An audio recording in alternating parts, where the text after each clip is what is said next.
Cheers. Thank you very much. And thank you for the opportunity to facilitate this panel. I've had a long interest in this issue, particularly health ministers are on the receiving end when everything else sort of breaks down in the health system, and so I've had a long interest in what we can do to deal with these sorts of issues. We've all seen the statistics. Over 70% of people through Connections Week data having a mental illness or a physical illness, almost half of those people having a combination of both. So the statistics are clear, and I think we would all know from our experience the prevalence of chronic illness among this part of the population. I'd like to go to Lisa first to talk a little bit about what we're seeing actually at the coalface in the hospital emergency departments with this, and to try and set the scene a bit. Lisa. Sure. So I'll just provide a bit of background and data as well. So just very, very basic stuff. So we know that a minimum of 2 presentations every day to the Royal Adelaide. That's definitely an understatement. We haven't got that great data capture, so we know it's a lot more than that, but definitely a minimum of 2. We know that about 30% are identifying as Aboriginal or Kym Straight Islander descent. Average age is between 25 and 34 years of age. About half of that cohort are admitted, and the other half are discharged out to various community services, depending on their acuity or their patient choice. So the presenting issues, they vary. I think it's a lot of us would know what probably a lot of them were, and probably very similar to Amanda's data. So a lot of them obviously are psychosocial issues. Next one is neurological, gastrointestinal, trauma, and then skin infections is the next one down. So when obviously our cohort does arrive on the wards, it's not often the best place for homeless people. They don't do very well sometimes with the restrictions and the the criteria of staying in a ward and being bound in a very small space. So we know that people do self-discharge a lot, and often it's quite sad because we do see people who are quite sick who do self-discharge, so it is a really tricky situation.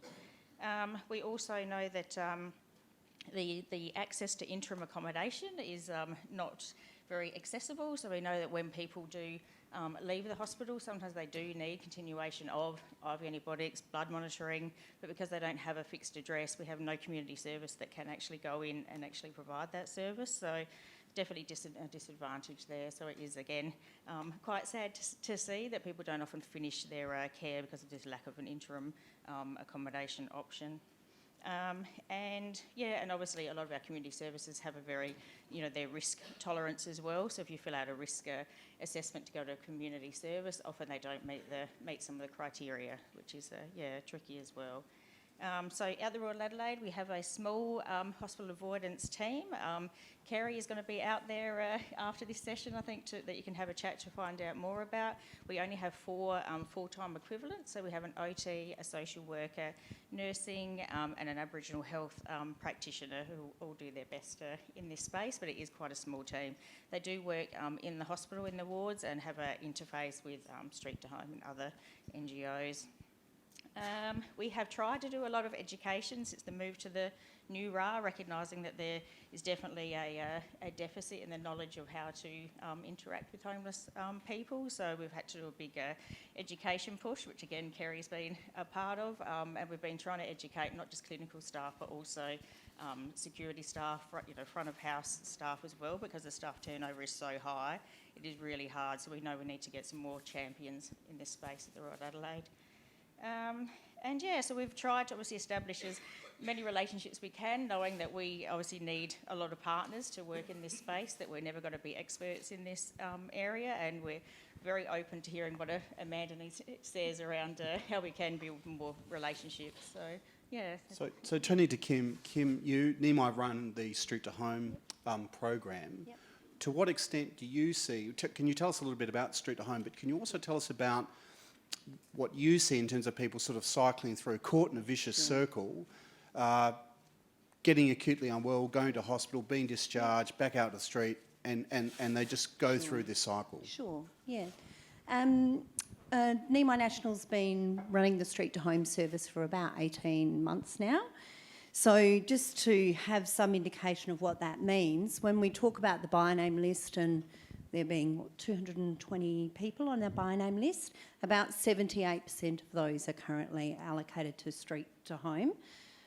We've housed about 120 people in the last 18 months, and one of the things that we are really proud of is that about 87% of those people have retained their housing. That is critical because in response to your question, the sort of things that we are thinking about and hearing from the ground up, it's what I'm hearing from our team and from the people that we're working with. If we look at health, and Street to Home is specifically working with people that are sleeping rough, health is only going to deteriorate no matter what we do in terms of outreaching GPs and nurses. It is only going to continue to deteriorate while people are sleeping rough. If they don't have access to those, all the things that the basic needs and social determinants of health, like shelter, nutrition, sleep, and a safe place to live. If we're treating particular health issues and then people are leaving, being discharged and returning to the parklands or the street, their health will continue to deteriorate. It's not going to get better. It doesn't matter how much we do while people are on the streets. The key issues that our team are seeing, as the data shows, are mental health issues, and there's most likely co-occurring issues associated with those mental health issues, whether they're drug and alcohol, disability, and particularly we're very focused on the fact that a great vast number of the people that are working with have experienced violence, either preceding their move to sleeping rough or while they're sleeping rough, and are therefore living with trauma. Trauma presents in lots of different ways, but this has complexity when people are presenting to hospitals and to emergency departments, because people are distressed and that can come across in some quite challenging behaviours. The other thing that I hear from our team is that the way that people are using, who are sleeping rough, are using emergency departments and hospitals is not like you and I, who may have a day job, a routine, a home, and people that care about us, that we use it as a last resort. When you're sleeping rough and appointment times and needing to go to one part of the city to get your blood taken and another part of the city to attend appointment the next day, that's really challenging. And so presenting at a hospital where it's all there it makes a lot of sense when I've got it, when I have a specific need at a specific time. So I think that will ring true to you, Amanda. Can you talk a little bit about your history? You're an emergency department doctor. You've developed an interest in this space. Can you tell us a little about what drew you into this area? Well, I think it relates to a lot of the issues that Lisa and Kym were talking about, which, as an emergency physician, we were seeing we're an inner city hospital, and we see about 800 to 900 homeless individuals a year. So, in fact, 1 in 25 of our presentations is someone of no fixed address. And that doesn't encapsulate, of course, all the people who are homeless. It was my interest came out of a desire to do something about that. And to look at a better way of doing things. We borrowed a program, or we borrowed, no, they did willingly give it to us, a program from London called the Pathway Program. And the Pathway Program's sort of underlying philosophy is that for homeless people to have improved health, and they have some of the shortest life expectancies of any group. The life expectancy of a WA homeless or street rough sleeper is about 46 years old. The way to improve that rests on 3 pillars. 1 is stable housing, 2 is the supports to keep them in housing. The third part is long-term GP care, and that's generally delivered at least initially, by specialist homeless medicine GPs who have skills in that area.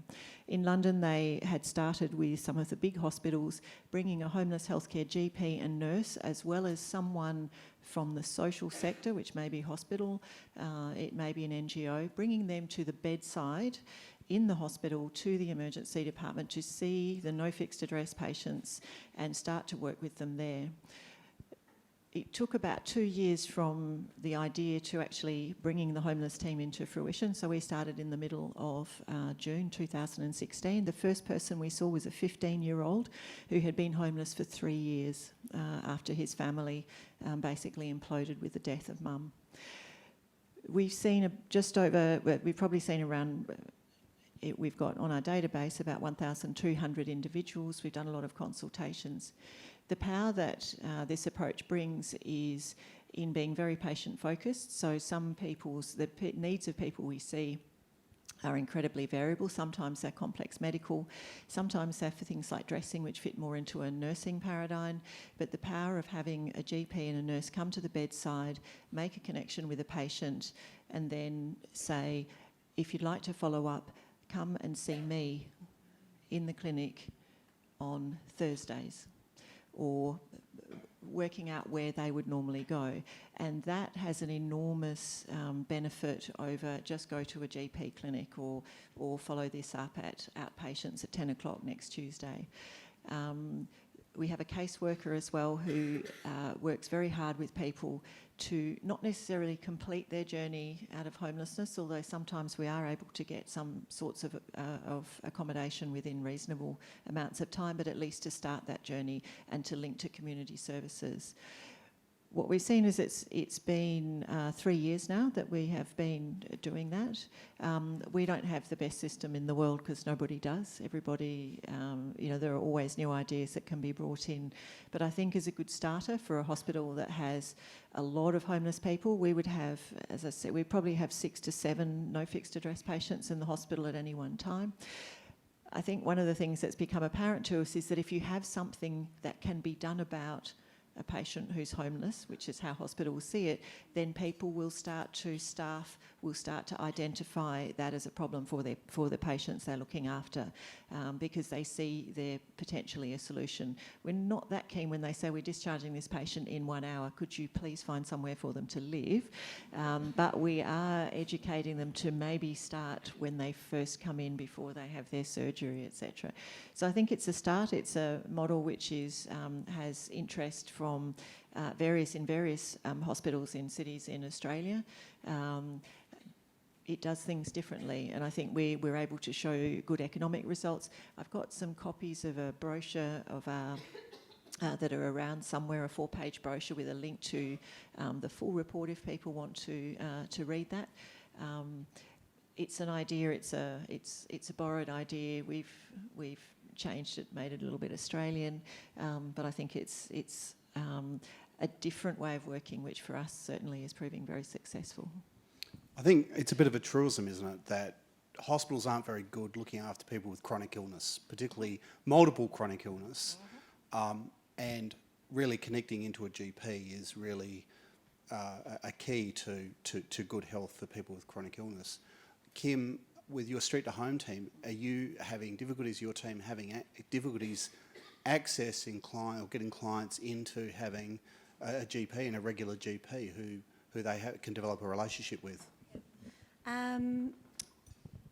Yes and no. So we employ a GP who joins our team every week doing street outreach, which is really important because you're right, a lot of people have issues with accessing and presenting at whether it's GP or other services, because they've not had positive experiences through their journey in the health system. And so that engagement is really important. We've got great collaboration with other services like Burdekin Place, and people are really happy to engage in those services. But one other strategy that we've used is the importance of our lived experience workforce, because that relationship is actually really, really critical. It's not necessarily the availability of GPs, it's the trust and the relationship and engagement. So some of our peer workers, I think, will be joining us today, and that has a large impact on engagement. Yeah. Lisa, are the things here that Amanda said that sort of ring true with you about patients being discharged and really having nowhere to go and not being able to, and the hospital being set up, I guess, for that sort of episodic type care, but not the sort of long-term care, and particularly hospitals aren't equipped to provide the sort of social supports which are really the key here to wellbeing.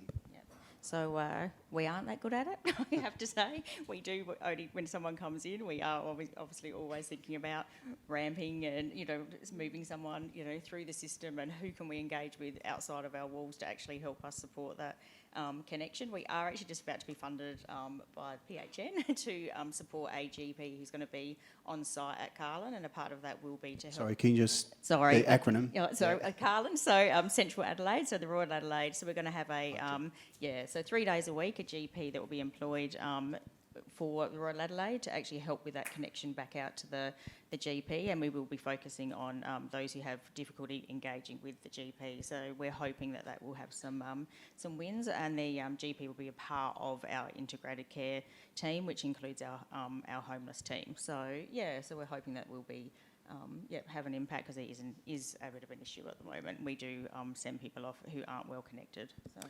Now, Amanda, you're employed by the Royal Perth Hospital, but there is actually a specialist GP service in Perth called Homeless Healthcare. I know you don't work for them, but you work very closely with them. Could you perhaps explain a little bit what they do, and particularly the importance of continuity of care? So there is that care after discharge, so that people just aren't cycling through. So I think it's important in a hospital to not expect a hospital to do things that it's not really set up for. So I think that my philosophy has been, I don't expect the staff on the ward to become homelessness specialists, nor the social workers in the hospital. You don't have to be able to do everything in the hospital, but if you invite the people who do know how to do what you don't do, then you get the skills, and everybody's doing what they're best at, and that's where people work the best.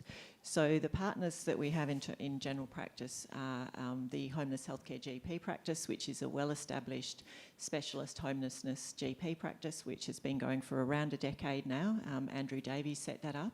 Multi-GPs, multi-nurses, some allied health, and they practice out of around 12 different locations, including street health, homelessness drop-in centres, domestic violence shelters, alcohol and drug rehab facilities, and transitional accommodation. So lots of different places where they really follow people in their journey through from the street back to mainstream living, or as close as people are able to get. So they may need supported housing, for example. So they were really our ideal partners, and I think having them come in to the hospital has been very powerful. I think if you don't have somebody coming in from as a GP, then the next one would be to have a nurse coming in who works at that practice, or who works for an NGO. And so there are some different models. In Cairns, Mission Australia has excellent alcohol and drug and mental health nurses who are hoping to fulfil that role. But probably the most important person is actually a community caseworker, and someone whose specialty is in the homelessness networks for supports and housing, and to attract that rare and specialised beast into the hospital to really bring that expertise in, because even an ED social worker will have very limited networks, and there's actually a lot out there, and it's all about using the connections that a homelessness caseworker has to be able to help people. So Lisa, how do you think our famously crusty consultants at the Royal Adelaide Hospital, I can say that now, how would they take to having GPs, nurses and, God forbid, caseworkers, specialist homelessness caseworkers, coming into the Royal Adelaide Hospital to provide that sort of continuity of care. They'll drop to their and knees in gratitude, actually. Just going to say they would be very, very open to it, especially move to the new RA. Obviously, we've changed the whole way we're working with systems, and now really things are now being highlighted around what our issues are, and that's one of them. So they would definitely welcome any assistance. So yeah. And Kym, how would you see that playing into what synergies would there be with Street to Home with having something like that available here? I think any strategies that are around engaging people while they're in hospital and that have a focus on those social determinants of health, the psychosocial issues, following people into the community, preferably into a home, will break that. That is what will break the cycle of people just presenting. Yeah. Amanda. So I think there's a basic thing. When people work in a hospital, a healthcare facility, GP practice, in an NGO, they don't go into it to do bad stuff. Sometimes you end up doing things that you don't like, but they don't really accord with people's core values, which is, I'm a healthcare worker, I want to help people. And I think that but sometimes the pressures of hospitals and there's not accommodation, etc., and so people are discharged. But if you can offer something that is better than that, then people really, they like it, they accept it. And we found amazing acceptance within the hospital. And I think it's because we're really speaking to people's core values and what is important to them in their work. And the more they can do work that they feel correlates with their core values, the happier they are. And it's very nice, for example, to be able to follow up with staff where they've had a patient who's perhaps been quite difficult on the ward, and then we can feed back to them, actually they got into some supported accommodation yesterday and they're doing really well. And the staff are absolutely delighted. That really makes their day. Just to wrap up, can we just turn to the sort of the bean counters? Because to get anything like this up and to get government to consider it, it's not enough just to say this is nice, but you also have to be able to demonstrate some financial incentives as well. Perhaps, Lisa, do you see at the moment that there's an issue with the way we're dealing with these patients, and that there are perhaps some, sound a bit mercenary, but financial opportunities as well to create some efficiencies? Yeah, so I think it's well known the cost of a hospital bed, and if people are there just because they don't have somewhere that they can go to still be looked after outside of our walls. So we do have homeless people obviously staying in our beds that don't need an expensive acute bed. So if we can demonstrate that there's positives of having different ways of working, whether it is interim accommodation or is more assertive outreach, or anything we can do outside our walls is financially beneficial. So we need to keep data and be a lot better at keeping our data and impact data, looking at really what is the impact, not just on the hospital beds, but also of those, the patients when they do self-discharge as well. They're going to be back in our ED unwell. So so definitely, we've got a long way to go keeping good data. So. I'm also a former treasurer, and so I also am aware that health put up saving opportunities all the time, but the problem is there's so much demand that you can move someone out of an acute bed, but that doesn't mean that acute bed doesn't, there's still 10 other people to fill it. Amanda, we had this discussion yesterday, and you had, I think, a very nice comment about that observation. So I think this is often a question that I'm asked, so what if you do get the patient out, there'll be someone else sitting in the bed? And I think it really comes down to a question about high value care and what you're getting for the money that you're spending.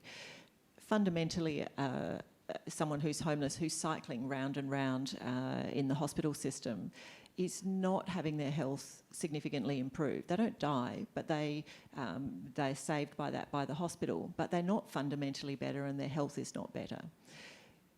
If you can put what is going to help their health is housing and supports around housing and the GP care, which is actually a lot cheaper.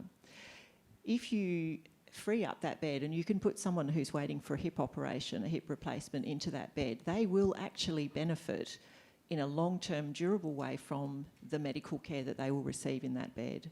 And so you're getting a lot more value for that bed. And so I think by applying the right solution to the right patient, you then get the most out of your beds. And that's really, for me, what it comes down to. Great. Well, thank you very much. It's been a fascinating conversation. I'll be continuing the conversation afterwards, and more than happy, and the other presenters all around too, and happy to engage with anyone. But Dr. Amanda Stafford, particularly thank you for coming over from Western Australia to Adelaide to speak to this conference and the other things you've been involved in while you're here. Kym Holmes from Neami, thank you very much for your involvement. And Lisa Bartholomaeus, thank you again. Thank you. Thank you.